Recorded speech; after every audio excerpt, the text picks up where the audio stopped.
सन 1980 में एक फिल्म आई थी कर्ज।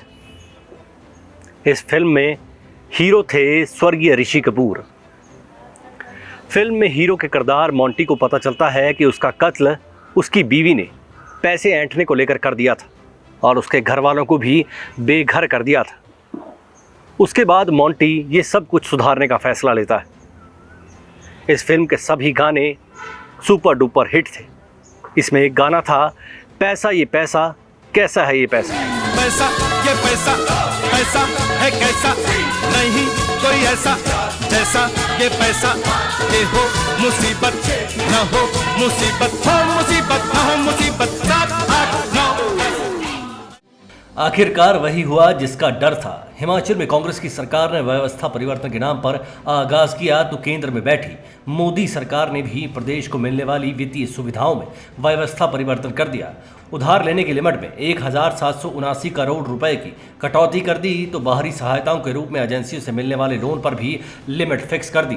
अगले 3 सालों यानी 2023-24, 24-25 और 25-26 तक ये प्रतिबंध लागू रहेगा। वित्त वर्ष 2025-26 की समाप्ति तक हिमाचल भारत सरकार से सिर्फ 2,944 करोड़ के प्रस्तावों की स्वीकृति लेने के लिए ही पात्र होगा। बीते रविवार को मुख्यमंत्री सुखविंदर सिंह सुक्खू ने ये तमाम बातें कही।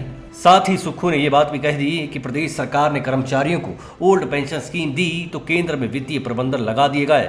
हालांकि सुक्खू ने यह ताल भी ठोंक दी कि प्रदेश केंद्र के इस रवैये को टक्कर देने के लिए ऋण पर निर्भरता कम करके दिखाएगा। केंद्र के रवैये से तो एक बात तय हो गई है कि अगले 3 साल तक 2,944 करोड़ रुपए से ज्यादा का ऋण हिमाचल को नहीं मिल पाएगा। साथ ही खुले बाजार से उधार लेने की लिमिट भी 5500 करोड़ रुपए कम कर दी गई है। यानी अब ये तय मानिए कि केंद्र और हिमाचल सरकार आमने सामने खड़ी हो चुके हैं।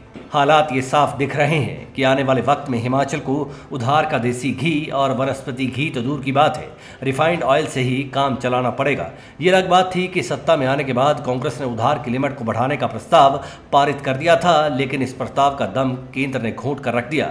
हिमाचल के पूर्व मुख्यमंत्री जयराम ठाकुर ने तो जिस दिन ये प्रस्ताव पारित हुआ उसी दिन सुक्खू की सरकार पर यह हमला कर दिया था कि हमने तो 5 सालों में तय लिमिट के भीतर ही प्रदेश को चलाया था और कांग्रेस आई तो इसने उधार लेने की लिमिट को ही बढ़ाकर रख दिया। वहीं दूसरी ओर अब भाजपा सुक्खू की सरकार को तोहमतें देने लगाने से परहेज नहीं कर रही। अब ताजा सवाल कांग्रेस द्वारा जनता को दी गई गारंटियों पर उठा दिया है। कांग्रेस की हर गारंटी को पब्लिकली टारगेट पर लेते हुए भाजपा नेताओं ने सुखविंदर सिंह सुक्खू को कटघरे में खड़ा कर दिया है। साफ इल्जाम लगाए जा रहे हैं कि खजाना खाली का शोर मचाकर अब कांग्रेस की सरकार हाथ झाड़ने और पल्लू खींचने पर उतारू हो गई है। भाजपा का सीधा हमला है कि कर्ज का रोना रो रो कर शोर मचाने वाली कांग्रेस अब कर्ज लेने के लिए दहाड़े मार मार कर क्यों रो रही है। खैर, कर्ज का मर्ज बीजेपी के बाद कांग्रेस में घुस गया है। इस बात से भी इनकार नहीं किया जा सकता कि कांग्रेस ने ओपीएस देकर केंद्र सरकार का गिरेबान तो पकड़ लिया, लेकिन इस जल्दबाजी में कांग्रेस कोई ऐसा कदम नहीं उठा पाई जिससे ये लगता कि हिमाचल को केंद्रीय मदद की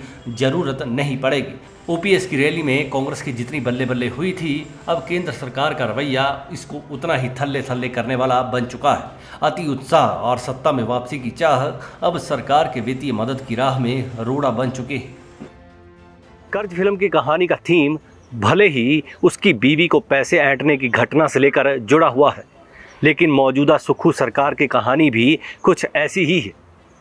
यहाँ पर ओपीएस का पैसा विवाद की वजह बना हुआ है।